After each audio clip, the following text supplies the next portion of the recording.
2 weeks ago, I was at Indiana-Purdue University, and I was doing a debate on abortion against a faculty member at that university, and I opened the debate by saying the following: men and women, I am here today to concede that my opponent has won this debate.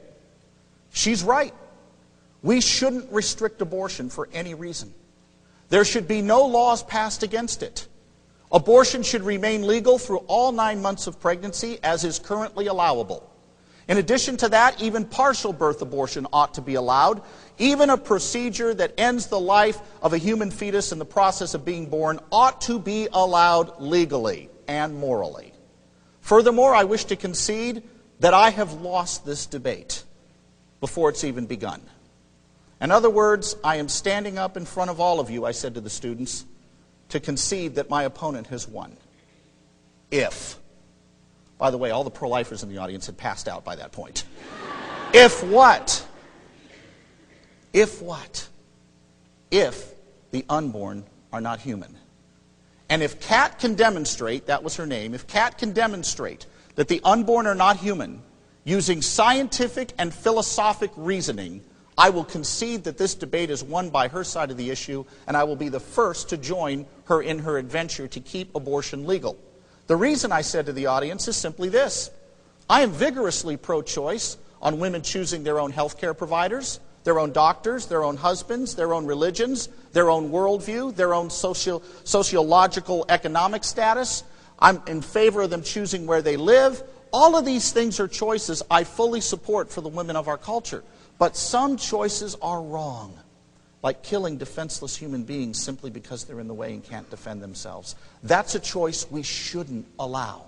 And if Kat can show us that the unborn are in fact not human, she wins this debate, and I can't wait to see what scientific evidence she's going to present to make her case. Let's wait to see what she has to say. And then I sat down. Now, what was our debate going to be about that night? One question: what is the unborn? It wasn't going to do her any good to talk about choice and who decides. I had taken that issue away from her. It wasn't going to do her any good to talk about trusting women to make their own decisions. I had removed that issue from her. There was only one question to develop that night, and that was the question: what is the unborn? It all came down to that question. And you know what was interesting? She never once engaged the issue. And I didn't have to point that out to people. The audience turned on her by the end of the night and wanted to know why she had not accepted my challenge. You see, she wanted to avoid the question, what is the unborn, and simply assume the unborn are not human. In other words, she was begging the question. And people do this all the time with abortion. They say women have a right to choose. Well, choose what? I'm in favor of choice. It depends what choice you're offering. And we use a little tactic called trot out the toddler to illustrate that there's only one question to resolve in the abortion debate. For example, when someone says to me that we need abortion because there's too many unwanted children running around, I do this. I say, imagine I have a 2-year-old in front of me. Notice how I just trotted out an imaginary toddler? His parents don't want him, and he's going to be roughed up pretty good by the time he's 5. Should we kill him now to prevent him from being roughed up when he's 5? Well, of course not. And my reply is, why not? Well, because he's a human being.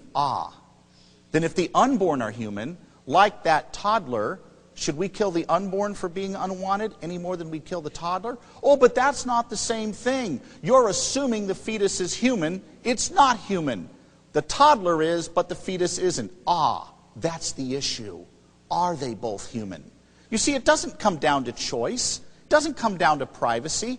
No one said to Andrea Yates, the mother who drowned her 5 children in a Texas bathtub, hey, that's your choice, that's your personal morality, we're not going to butt in on that. No, we condemned what she did because she took the lives of defenseless human beings. The same thing is going on here.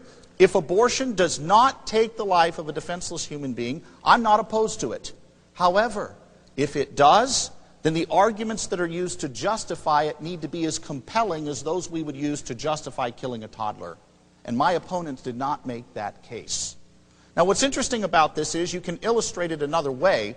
Let's take a little journey into the future. If I can borrow an anecdote from my colleague Greg Kokel here. Let's go into the future 10 years, and all of you that are Gordon students have graduated. You've met the man or woman of your dreams, and you're married, and you now have a 5-year-old. One day while you're washing dishes at the kitchen sink, your 5-year-old comes in with your back turned and says to you the following, Daddy or Mommy, can I kill this? By the way, you don't think 5-year-old boys ask that question?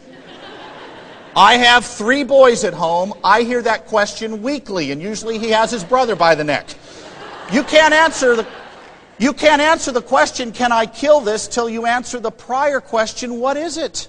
Now, admittedly, dads are very liberal on this issue. Dads are like, sure, it's a cockroach, snail, have fun, just don't show Mom. But what if he's got the neighbor kitty? What if he's got the neighbor kitty? Whoa, hold everything. And if he's got his brother, you need counseling. My point is that you can't answer the question, can I kill this, till you answer the prior question, what is it? And men and women, I'm going to answer that question for you right now in one sentence.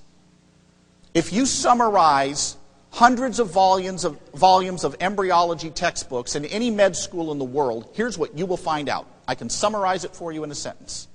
From the earliest stages of development, the unborn are distinct, living, and whole human beings. I'll repeat that. From the earliest stages of development, the unborn are distinct, living, and whole human beings. They are immature, they have yet to grow, but they are whole human beings nonetheless. They are not like these cells that I'm plucking off my hand right now.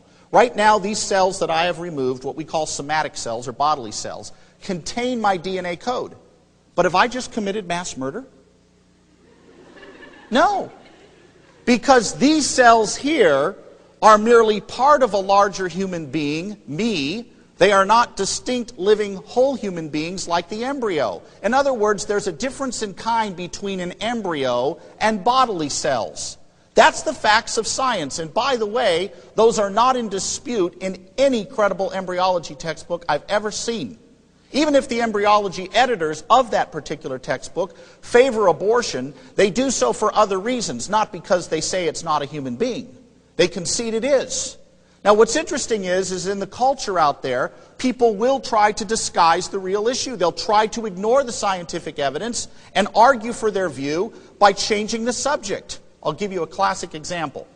I was at the University of Calgary 4.5 years ago. I was debating there the chair of philosophy on the issue of abortion. And I finished the debate, and I was, just to be honest with you, I didn't think he made that impressive of a case. I was expecting a much tighter opponent given his position as chair of philosophy, and he actually was one of the weaker opponents I've encountered. What happened, though, is at the end of that debate, about 30 students who shared his view surrounded me at the front of the stage. And they were like, we have some questions for you. So I sat down and thought, I'm not going anywhere for a while, let's go. And a woman stood up who was kind of the leader of this group. She looked at me, pointed her finger at me, and said, "You're a man. You can't get pregnant. What right do you have to speak on abortion when you're a man and you can't get pregnant?" I said, "How do you know that I'm a man?" She said, "What?" And inside I'm going, I can't believe I just said that. Come back, foul spirit. I said, "How do you know that I'm a man?" She said, "Well, that's silly. You look like one." And men and women, I don't know. At that point, I figured, I'm so far out on this limb, I'm just going to saw it off behind me. She said, "You're a man. You look like one." I said, "I could be a pro-life cross-dresser." She said, "But you sound like a man." Well, so does Joan Rivers, so I'm not sure what your point is. Now,